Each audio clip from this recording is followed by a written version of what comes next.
Every fourth person can expect to die from cancer of different organs. And what is really disconcerting to me as an epidemiologist, the person that studies the epidemic of chronic disease, is the fact that cardiovascular disease did not emerge until 1920, after World War I. You see the red line here, it was very rare to find cardiovascular disease, especially heart disease, until after World War I, and then you can see it really assume more and more of a prominent position in our society. Similarly, cancer of different rates, especially the adult cancers, increased dramatically over time, particularly as smoking became more of the rage, especially for our soldiers coming back on World War II. Just to give you some idea of what has happened with regard to cancer rates, 1960, when you look at breast cancer in women, 1 in 20 could expect in 1980, 1 in 11. Now it's 1 in 7 women can expect to develop breast cancer. We're trying all kinds of approaches to deal with this disease with genetic explorations. We're looking at different ways of combating, but the facts are that we're not too successful, even though we hear every day we're just around the corner to finding a solution. At the same time, we're looking at a tsunami of diabetes. Here again, you see that diabetes increased by 750%. The rates have dramatically gone up.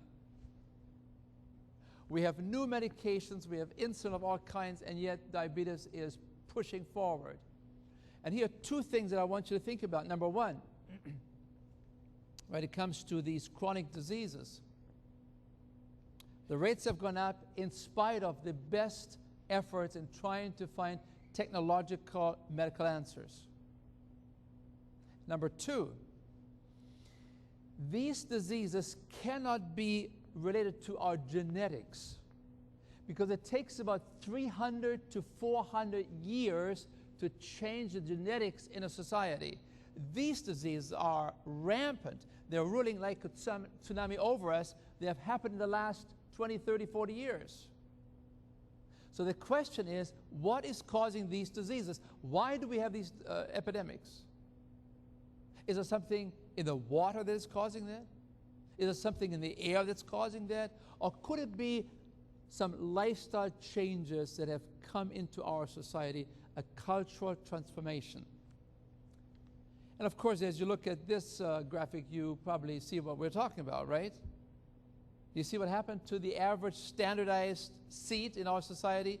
1900, the average seat in our society was about 16.5 inches. It began to stay there pretty much 17 inches, 70 inches.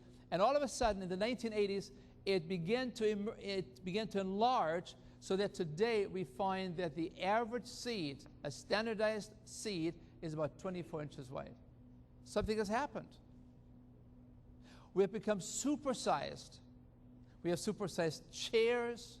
I was on the airplane, and I had one seat next to me available, and I looked around, and it seems to be the only seat left, and this rather large man walked in my direction. I said, "Oh Lord, no, not this time.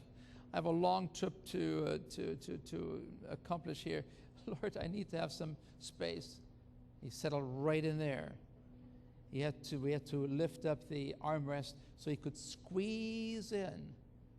And then he said under his breath, "Isn't it amazing? The seats are getting smaller every year." I had a man in my audience not so long ago, and he came to me and he said, "You know, my wife is a collector of antique chairs. I think she has some old chairs up on the upper floor in the attic of a house. Would you mind, sir, if I go and ask my wife to call her up and see if she can go upstairs and check out the width of these chairs?" I would be delighted to, because after all, you see, it seems to be very obvious that the width of the average width of a chair was about in the 17 inches. And if she has some very old chairs, it would be interesting to find out.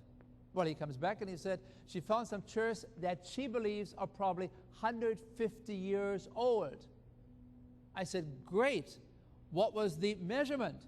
And he said 28 inches. I said 28 inches. No, it should be about 16 inches. No, he said 28 inches for a love seat.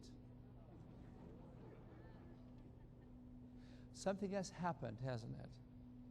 We have larger chairs, we have larger blouses, we have larger pants, we have larger gurneys in our hospitals, we have larger coffins. Something is happening in our society. And when you look at the disease prevalence when it comes to chronic disease that afflict us after 50 years of age, here's again a very, very disturbing picture. You're looking at 1996, the orange kind of a brownish lines here. And then you compare this to 2005, you begin to realize that regardless of the age group, the chronic diseases, American people with more than 3 chronic diseases has increased in every age group by about 50% in just the last 10 years. Something is happening. And at the same time, we're spending $1.8 trillion on chronic disease alone, which is accounted for by 75% of our health care costs. Let me say that again. Today, $2.4 trillion for health care in our society. Of that $2.4 trillion, 75% goes for chronic disease management. Without any clear indication that we can turn these diseases off, we can manage them, but not necessarily stop them. What can we do?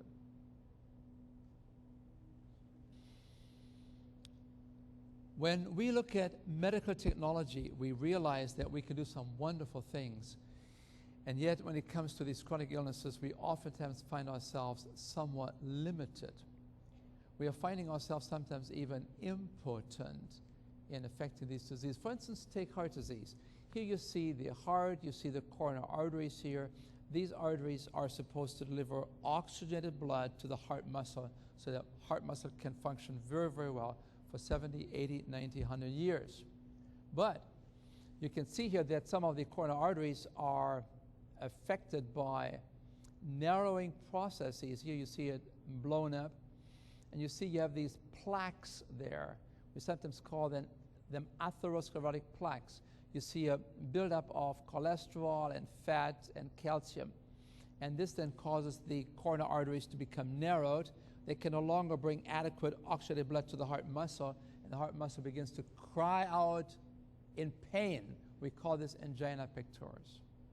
The heart also can experience a lack of delivery of oxygenated blood because there could be a blockage taking place, and this then prevents oxygenated blood to reach the heart muscle, and that's what we call then usually a heart attack.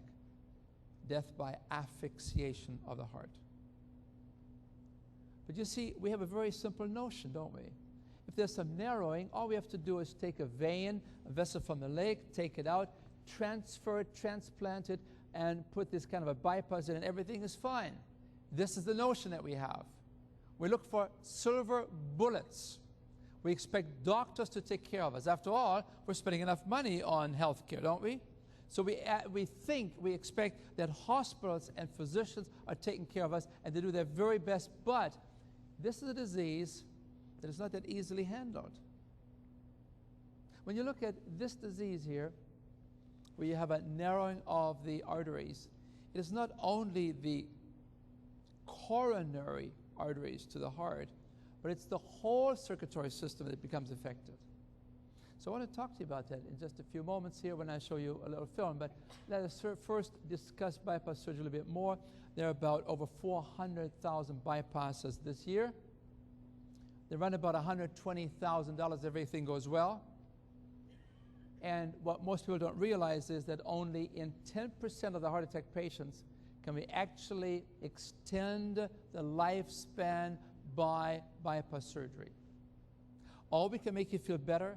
We can provide you with relief from the angina, but we have to also recognize that in 15 to 30% of these bypass grafted vessels, you find that the vessels begin to close up again.